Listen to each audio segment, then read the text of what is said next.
Welcome to the Pariksha Academy. Today's topic is Right to Education, 21A. Right to Education, Article 21A. The right to education is a fundamental right guaranteed under Article 21A in Part 3 of the Constitution of India. According to Article 21A, the state shall provide free and compulsory education to all children between the ages of 6 and 14 years, in such manner as the state may, by law, determine. The objective of Article 21A is to make elementary education an enforceable fundamental right of children, rather than merely a policy objective or welfare goal of the state. Article 21A was inserted into the Constitution by the 86th Constitutional Amendment Act, 2002. Article 21A came into force on 1 April 2010. The same day on which the Right of Children to Free and Compulsory Education Act, 2009 became operational. Constitutional development of the right to education. The original constitution did not expressly recognize education as a separate fundamental right. The original Article 45 formed part of the directive principles of state policy and directed the state to endeavor to provide free and compulsory education to all children up to the age of 14 years within 10 years from the commencement of the Constitution. Over time, the Supreme Court began to connect education with a dignified life in Article 21. In Mohini Jain vs. State of Karnataka, the Supreme Court significantly connected the right to education with the right to life and human dignity. In Unni Krishnan JP vs. State of Andhra Pradesh, the Supreme Court further clarified the scope of the right to education and the obligations of the state.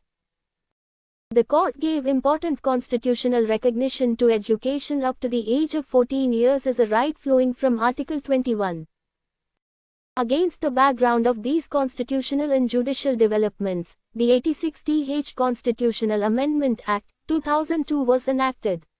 The 86th Constitutional Amendment made three important constitutional changes relating to education. A new Article 21A was inserted in Part 3, making free and compulsory education for children between 6 and 14 years of age a fundamental right. Article 45 in the Directive Principles of State Policy was amended. A new Clause K was added to Article 51 relating to fundamental duties. Scope of Article 21A. Article 21 applies to all children between 6 and 14 years of age. The state has a constitutional obligation to provide free and compulsory education to children belonging to this age group. Free education means that a child should not be required to pay any fee, charge, or expense that may prevent him or her from completing elementary education. Compulsory education does not merely mean compelling a child to attend school. Its principal meaning is that the government and local authorities have an obligation to ensure the admission, attendance, and completion of elementary education of every child. Thus, Article 21 establishes education not merely as an opportunity, but as a right accompanied by a constitutional responsibility of the state. Right of Children to Free and Compulsory Education Act, 2009. To implement Article 21A, Parliament enacted the Right of Children to Free and Compulsory Education Act, 2009. It is commonly known as the Right to Education Act or RTE Act. The RTE Act came into force on 1 April 2010. The Act provides every child between 6 and 14 years of age the right to free and compulsory education until the completion of elementary education. Elementary education generally means education from Class 1 to Class 8. If a child above 6 years of age has never been admitted to school, or has been unable to complete elementary education, the child is entitled to admission to a class appropriate to his or her age. Such a child may be provided special training to enable him or her to reach the learning level of other students in that class. In such circumstances, even after attaining the age of 14 years, the child may continue to receive free education until the completion of elementary education. Responsibilities of government and local authorities. The RTE Act places responsibility on the appropriate government and local authorities to provide free and compulsory elementary education to every child. Their responsibilities include ensuring the availability of schools, admission of children, regular attendance, and completion of elementary education. Ensuring necessary infrastructure, teachers, and prescribed educational standards is also an important part of this framework. The Act also provides for the sharing of financial and other responsibilities between the central and state governments. Concept of neighborhood school. The RTE framework seeks to make elementary education available to children within an accessible distance as far as possible. The precise limits and arrangements concerning neighborhood schools are determined according to the applicable rules and statutory framework of the concerned state. The objective is to prevent distance, social circumstances, or economic weakness from becoming unnecessary barriers to elementary education. Admission and proof of age. A child should not be denied admission merely because a birth certificate or prescribed proof of age is unavailable. The admission process is not intended to allow documentary difficulties to defeat a child's right to education. No capitation fee or donation can be demanded from a child or the child's parents for admission to elementary education. Subjecting a child or the parents to a screening procedure for admission is also prohibited. These provisions seek to prevent arbitrary selection practices and economic discrimination in access to elementary education. Provision for children belonging to weaker sections and disadvantaged groups. Under Section 12 Clause 1C of the RTE Act, specified private and aided schools in certain specified category schools are required to reserve at least 25% of seats at the entry level for children belonging to weaker sections and disadvantaged groups. This provision generally applies at the Class 1 entry level. Where a school provides pre-primary education, the provision may apply at the entry level of such pre-primary education. The objective is to reduce educational inequalities arising from social and economic circumstances and promote a more inclusive school system. In Society for Unaided Private Schools of Rajasthan vs. Union of India, the Supreme Court considered the constitutional validity of the RTE Act and upheld important provisions of the Act in relation to non-minority private schools. Minority educational institutions in the RTE Act. Article 30 gives religious and linguistic minorities the right to establish and administer educational institutions of their choice. In Pramati Educational and Cultural Trust vs. Union of India, the Supreme Court held that the RTE Act cannot be applied to minority educational institutions in a manner that violates their rights under Article 30 Clause 1. Therefore, the relationship between the RTE Act and minority educational institutions must be understood through the constitutional balance between Article 21A and Article 30. Standards for schools. The RTE Act prescribes norms and standards for schools. These may include requirements relating to teachers, school buildings, classrooms, drinking water, toilets, working days, instructional hours, and other essential facilities. The purpose is not merely to ensure admission to school, but also to provide a minimum standard of educational environment. Provisions relating to teachers. Teachers are required to possess the prescribed minimum qualifications. Schools are required to maintain the pupil-teacher ratio according to prescribed standards. Teachers have educational responsibilities such as completing the curriculum within the prescribed time and assessing the learning abilities of children. Teachers are prohibited from engaging in private tuition. Teachers should generally not be deployed for non-educational purposes. However, duties relating to the census, disaster relief, and elections to local authorities, state legislatures, and parliament are major statutory exceptions.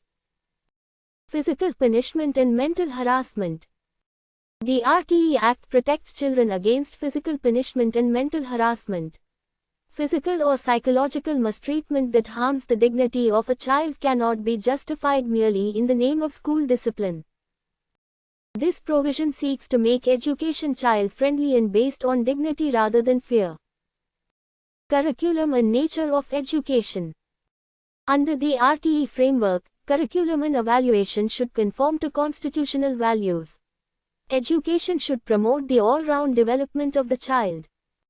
The educational process should contribute to the development of the child's knowledge, talent, physical abilities, and mental capacities. Teaching should, as far as possible, be child-centered, activity-based, and conducted in an environment free from fear, trauma, and anxiety. Children should be provided opportunities to express their views and participate actively in the learning process. No detention policy and amendment. The original RTE Act contained a broad prohibition against holding back a child in a class or expelling the child until completion of elementary education. The Right of Children to Free and Compulsory Education Amendment Act, 2019 made an important change to this framework. Under the amended framework, regular examinations may be conducted in classes 5 and 8. If a child fails such an examination, additional instruction must be provided and the child must be given an opportunity for re-examination within 2 months from the declaration of the result. If the child fails the re-examination, the appropriate government may permit the child to be held back in Class 5 or Class 8, subject to the prescribed conditions. A state government may also decide not to hold back any child. No child can be expelled from school until the completion of elementary education. Thus, the present framework is more flexible than the original no detention policy and places greater emphasis on learning outcomes and educational accountability. School recognition and accountability. Under the RTE Act, schools covered by the relevant provisions are required to obtain necessary recognition and comply with prescribed norms and standards.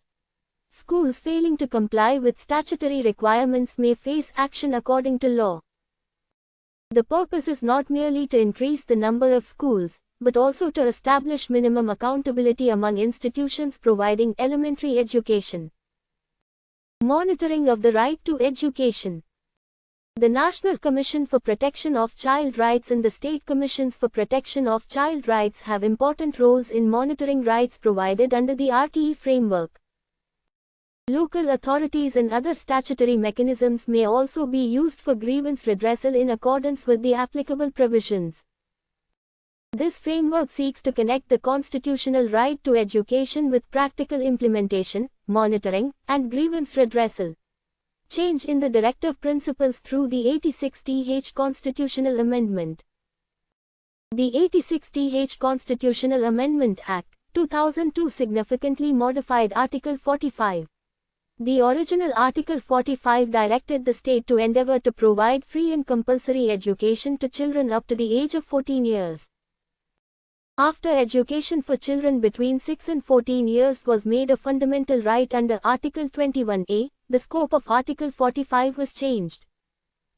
The present Article 45 directs the state to endeavor to provide early childhood care and education for all children until they complete the age of 6 years. Thus, after the 86th Amendment, early childhood care and education for children below 6 years falls within the directive principles under Article 45, while free and compulsory education for children between 6 and 14 years is a fundamental right under Article 21A.